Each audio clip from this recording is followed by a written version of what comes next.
Hello, welcome to the sideboard here at the StarCityGames.com Milwaukee Open, sponsored by Ultimate Guard. I'm Nick Miller alongside our Players Champion, Jim Davis. How you doing, sir? How's it going, bud? Always good to see you here. Grinding out. You got yourself a nice new jersey. We got some new digs here. We got it's pretty nice, right? TeamMetagamegurus.com launched this weekend. That is true. We're super excited. You're here with everybody. You got jerseys. You got sweet decks to talk about. So we're going to start off with Eldrazi Taxes, which is a deck that you've been playing for a little bit. You took it out at the Invitational, and it's been kind of gaining some traction. So talk about your choice for this weekend. Yeah, I mean, the deck was pretty cool at the Invitational. I like how you're still playing the good Eldrazi cards. You can still cast Thought Not Seer on turn 2 occasionally, but 3 more often. Displacer's very good, Strangler's very good, and casting them for 2 mana is also very good. Also, the Temple is a colorless source for your Displacer. And then the whole package of the Thalia, Leonin Arbiter, Path to Exile, Ghost Quarter. Kind of gives you a legacy feel sometimes, because you do get to wasteland your opponent with Ghost Quarter and Arbiter out, and you get to kind of Swords to Plowshares your opponent with Path to Exile and Arbiter out. So kind of a mesh of those two shells. Scholar kind of is like the bridge, if you will, because it's kind of a hate bear, kind of fills that role, but also exiles for your Strangler, which is really, really good. And also the Strangler can make the card go away for good. Right. So you don't have to worry about them killing your Scholar, getting the card back. So just a pretty good value deck, good disruption, pretty fast clock, very good in fair matchups against creature decks. You get into board states, so you can blink your Strangler over and over and over again with your Displacer, stuff like that. But also has the 4 Thought Knots and 4 Scholars against kind of the control decks and combo decks too. So we've seen these like white-based hate bear decks. We've seen white-green, white-black. This is kind of a mix between that style of deck and then utilizing the power of Eldrazi. Now, Eye of Ugin got banned, but Eldrazi Temple is here to stay. That is true. So you get to capitalize that card along with the Displacer and the Wasteland Strangler, which just seems really good right now. Yes. Getting to take down things like Riftbolt, Ancestral Vision. Yes. All kinds of fun things like that. At the Invitational, I was able to do both those. I was playing against Burn. It was looking pretty bad. And then drew a Strangler. I was like, that Riftbolt in Exile will look pretty good on that Eidolon right there. Turn that game around pretty quick. And then I had a Visions or 2 as well. So definitely had some cool splash damage there. And it's a pretty easy way to turn it on as well because they're just doing it for you.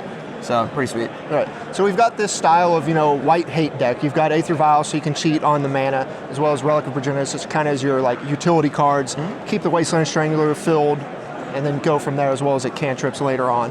But then you have your 2 drops. You talked about Scholar, which is great with the Displacer and the Wasteland Strangler to kind of reuse alongside with Thought Not Seer. So you've got a bunch of hand disruption, but then you tax their mana with the Leonin Arbiter and Thalia, which is just a powerful thing when people are fetching and trying to cheat on mana. Right.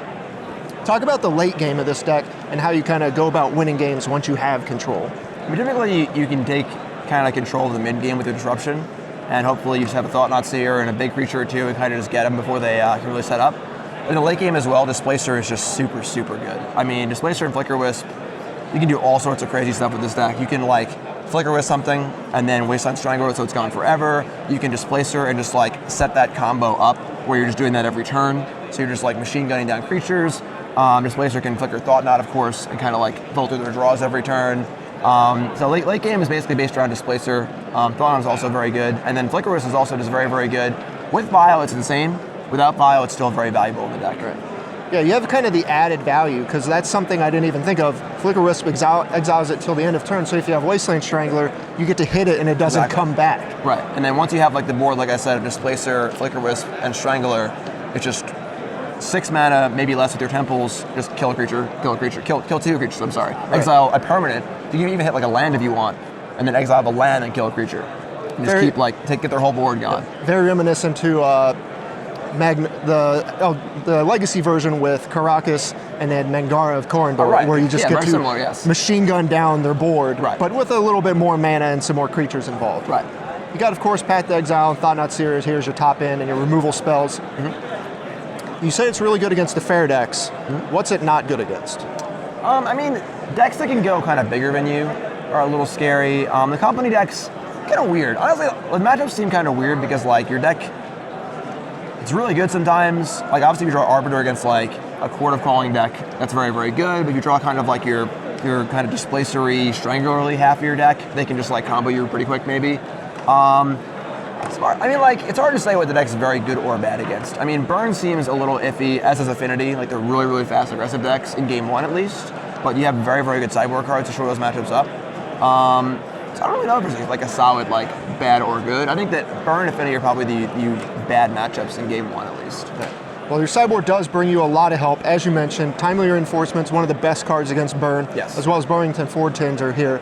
Just, you have enough ways to gain life, and then you can push through after that. Definitely. Stony Silence, we've seen this time and time again, because white just gives you the best sideboard cards. Absolutely. But then you have some other good stuff here. You have Rest in Peace for the graveyard strategies, but black enables you to have Thoughtseize against combo, and then Zealous Persecution. Take us through where that's really good. Seems like Infect, Affinity, stuff like that. Yeah, Persecution's great. Honestly, in your bad matchups, that's like a Affinity, Infect. Also, like, I played against an Elf deck at the Invitational, and like, I ended up losing the match, but like, I would never have had a shot without Zealous Persecution. You know, so like against decks like that, it's a super powerful card for 2 mana. And then Thoughtseize is obviously right against the combo decks. And then, yeah, I mean, Rest in Peace also, it's cool because a lot of decks, they use their own graveyard.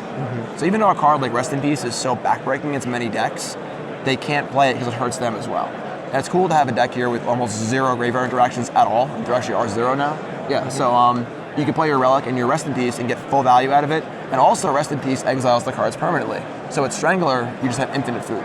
You actually put it in their graveyard, then it just goes back to exile. Right. So that's pretty cool as well. All the value you need there. Then, of course, the standard all-star here as well, Reality Smasher. Sometimes you just need a fast clock. Yeah, I mean, for the bigger matchups where like you're kind of like Jund or Abzan or Grixis Control, things like that, it's nice to have a big high-end threat. It's pretty hard to kill. It's a good 2-for-1. And of course, playing it off Temple is great as well. Okay, well, we've seen this deck. It's on the rise. We've seen this style of deck. But I really think this is kind of where you want to go with the white splash color Hate Bear style deck.